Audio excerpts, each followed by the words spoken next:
자, 강량원 민법 유튜브 강의를 시작해 보겠습니다. 우리 기본서인데요. 기본서 5페이지 민법의 법원 파트가 맨 먼저 시험 문제로 나오죠. 법원은 법의 존재 형식을 말하는데 법관조예요. 이 순서 꼭 알아두셔야 되겠습니다. 법관조, 법률 관습법 조리. 근데 법률이 먼저인 거잖아요. 이런 게 성문법주의인 거예요. 관습법 조리는 문장으로 이루어져 있지 않아서 불문법이라고 하는 거죠. 근데 이 성문법주의를 취한다. 그리고 이제 불문법 중에서는 관습법 조리 이렇게 되죠. 법관조 요거를 알아두시면 되고요. 그다음에 이제 이때 법률이라고 하는데 이 법률이 성문법을 말해요. 모든 성문법이죠. 재정법이라고도 이렇게 합니다. 근데 민법 책에 나오면 다 민법이라고요. 그래서 민법전뿐만 아니라 민사특별법, 민법 부속법률, 법규 등을 다 포함한다. 넓은 의미의 법률을 말하는 거죠. 명령, 규칙 등등 다 되는 거야. 네. 형식적 의미의 법률만을 말하는 것이 아니다. 국회가 제정한 법률뿐만 아니라 명령, 규칙까지 다 포함된다는 것이죠. 그 다음에 이제 관습법이죠. 관습법은 페이지를 바꿔서 여기서 우리 중요한 거 이 판례예요. 관습법은 어떻게 만들어지느냐? 이게 관확전이에요. 판례 보시면 관확전. 그래서 관행과 법적 확신과 인식.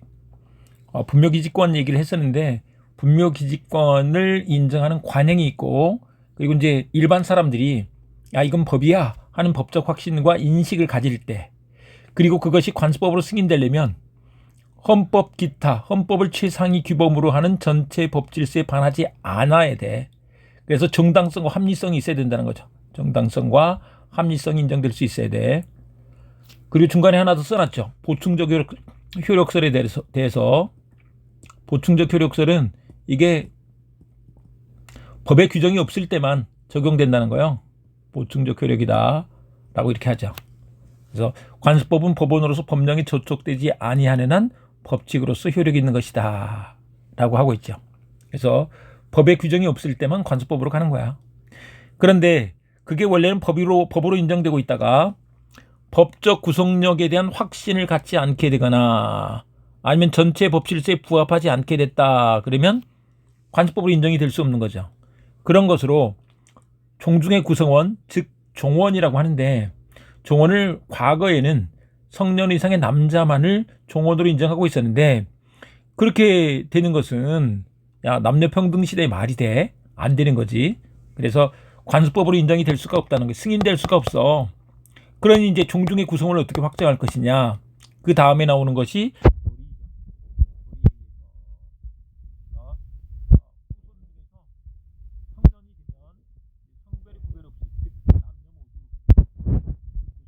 보는 것이 맞다는 것입니다.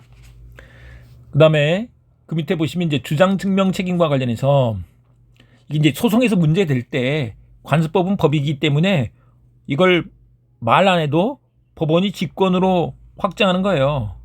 근데 사실인 관습하고 구별이 되죠. 사실인 관습은 당사자가 주장 입증을 해야 돼.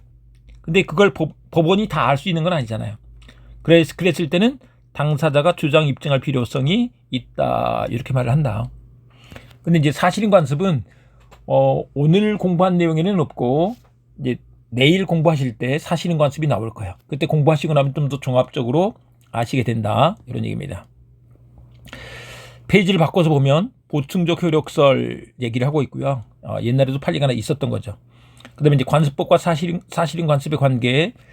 우리 도해식 민법 핵심 정리에서는 내일 보시게 될 건데 이 관습법하고 사실인 관습이 다르다는 거죠. 사실인 관습이 다르다. 근데 관습법은 관행과 법적 확신까지 필요하지만 이게 사실인 관습에서는 그런 법적 확신이 필요치 않은 거죠. 그리고 이제 관습법으로 승인되려면 이게 전체 법 질서에 반하지 않아야 돼. 그래서 정당성과 합리성이 있어야 돼. 그런데 이제 사실인 관습은 이게 강행법 위반이면 안 되는 것이어서 선량한 풍속 기타 사회질서에 관계에 있는 것이 강행법규가 돼서 그거에 반하지 않아야 된다는 거죠. 그 다음에 이제 그 밑에 보충적 효력설에 관한 얘기가 나와 있고, 그 다음에 사실인 관습이 이게 해석 기준이 된다 하는 얘기가 나와 있죠. 법률의 해석 기준이 된다. 그 다음에 이제 법원이 되는 거죠. 관습법은. 근데 사실인 관습은 법률의 해석 기준이다. 특히 증명 책임을 좀 알아두셔야 되는데, 관습법은 직권으로 조사를 해본다는 거예요. 근데 법원이 알 수 없으면 당사자 주장 증명할 필요성이 있고, 근데 그에 비해서 사실인 관습은 이게 당사자가 주장 증명을 해야 돼. 근데 사실인 관습은 또 경험칙이기 때문에 직권에 의해서 판단할 수 있다라고 판단한 판례도 있더라는 것이죠. 그 다음에 관습법은 모든 민법에 다 적용되는 거예요. 민사에 관계한다. 민법 총칙에 있는 것이어서 총칙에 있는 것은 각 칙 모두에 다 적용된다는 거죠. 근데 이제 사실인 관습은 이게 법률의 해석 기준이 되니까 법률 행위에만 적용되는 거죠. 그 다음에 이제 우리 밑으로 가시면 관습법으로서 우리가 공부를 했고, 불문법으로서 조리까지 공부를 했죠. 근데 판례는 법원이 아닌 거, 그다음에 헌법재판소 결정은 법원이 될 수 있는데 소극적 의미에서만 법원이 된다라고 이렇게 했었습니다.